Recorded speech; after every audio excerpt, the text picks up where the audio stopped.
আসসালামু আলাইকুম। প্রিয় সাংবাদিক ভাইরা, এখানে আসার জন্য আপনাদের ধন্যবাদ। আসলে আমি মানসিক শারীরিক দুইভাবে অনেক অসুস্থ। কথা বলার মতো বাইরে ক্ষমতা ছিল না। অনেক কষ্টে আসছি, আপনারা হয়তো খেয়াল করতেছেন অনেক কষ্টে এখানে কথা বলছি। তো আপনাদের মনে এত প্রশ্ন বা মিডিয়াতে এত গুজব ছড়ানো হচ্ছে, তাই কিছু কিছু বিষয় ক্লিয়ার করে দিব, বাকিটা হয়তো আপনারা পরে জানবেন। আমাকে যেদিন অ্যারেস্ট করা হয় রুম থেকে, সেদিনই হসপিটাল থেকে রিলিজ পেয়ে ঘরে মানে বাসায় আসছি। আমি টানা 4 দিন হসপিটালে ছিলাম। আমাকে অনেকে দেখতেও গেছিল, আমি অনেক অসুস্থ ছিলাম। আমি 25 তারিখ সকালবেলা আমি হসপিটাল থেকে রিলিজ নিয়ে বাসায় এসে শরীর অনেক দুর্বল ছিল। তখন আমি হচ্ছে ঘুমের ট্যাবলেট খেয়ে ঘুমাইতেছি। হঠাৎ করে রাত্রিবেলা উঠে দেখতেছি কি আমার আম্মু কান্নাকাটি করতেছে, রুম ভর্তি পুলিশ আর আর্মি। তা আমি যখন ওনাদেরকে জিজ্ঞেস করলাম আপনারা কেন আসছেন, ওনারা বললো আপনার বিরুদ্ধে সার্চ ওয়ারেন্ট। তা আমি পরে বললাম সার্চ করেন। ওনারা লবণের প্যাকেট খুলে 50 কোটি টাকা খোঁজে, ওনারা বিছনার চাদর উঠে 50 কোটি টাকা খোঁজে।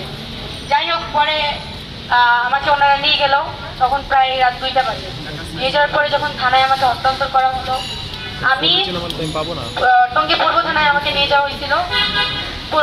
যদি আমার মামলাটা কালিয়াকৈর থানায়, টঙ্গী পূর্ব থানায় যখন নিছে, যে পুলিশগুলা আমাকে দেখে সবসময় আপু বলে সম্মান করতো, তাদেরকে একবার রিকোয়েস্ট করছিলাম পা পর্যন্ত ধরে যে আমাকে জেলের ভিতরে রাখেন না, আমাকে একটু বাইরে বসান, এই জেলের ভিতরে রাখলে আমি মরে যাব।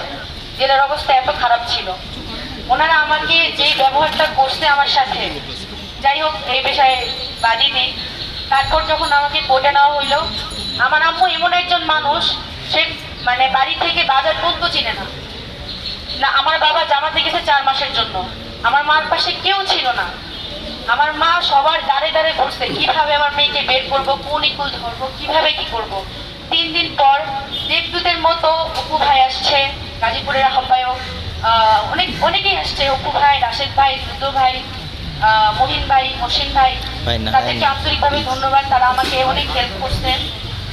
কিন্তু আমি 11 দিন জেলে থাকায় যে পরিমাণ নির্যাতিত হয়েছি, আমার রিমান্ড 2বার হয়েছিল। প্রথম যখন আমি বৃহস্পতিবার মহিলা গাজীপুর জেলা কারাগারে যাই, রবিবার আমার জামিন দেওয়া হয় ম্যাজিস্ট্রেট কোর্টে। তখন ওইখান থেকে জামিন নামঞ্জুর করে রিমান্ড দেওয়া হয় আমাকে। ওই রিমান্ড শেষে যখন আমি কালকে পরশুদিন যখন কোর্টে যাই, তখন আমার মামলার যে আয়ু ইসাই ফারুক, উনি আবার রিমান্ড চায় আমার। উনি এভাবে রিমান্ড চাওয়ার জন্য আমি ভাবছি এবার রিমান্ড হবে না, এবার আমার জামিনটা হয়ে যাবে, কারণ 12 তারিখে আমার এক্সাম। কিন্তু উনি রিমান্ড যাওয়ার পরে আমার উকিলরা বেশ কিছু প্রমাণ দেখায়, আমি আমার পক্ষে আমার যথেষ্ট নির্দোষ হওয়ার প্রমাণ আছে। ম্যাজিস্ট্রেট যখন আয়োগকে জিজ্ঞেস করে এজাহার নামা ছাড়া কি 1 নম্বর বিরোধীর পক্ষে বিরোধী কোনো প্রমাণ আছে, উনি আমার আয়ু বলে যে না, কোনো প্রমাণ নাই।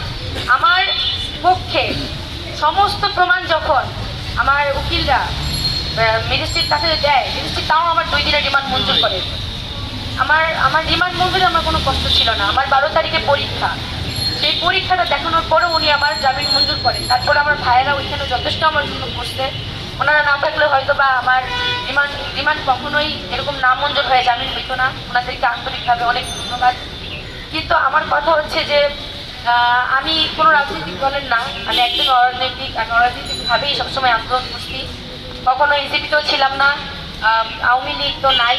আওয়ামী লীগ, এনসিপি, বিএনপি, জামাত, গণ অধিকার পরিষদ, এগুলো কোনো কিছুতেই আমি ছিলাম না। আমি শুধুমাত্র অরাজনৈতিক থেকে আন্দোলন করছি সবসময়।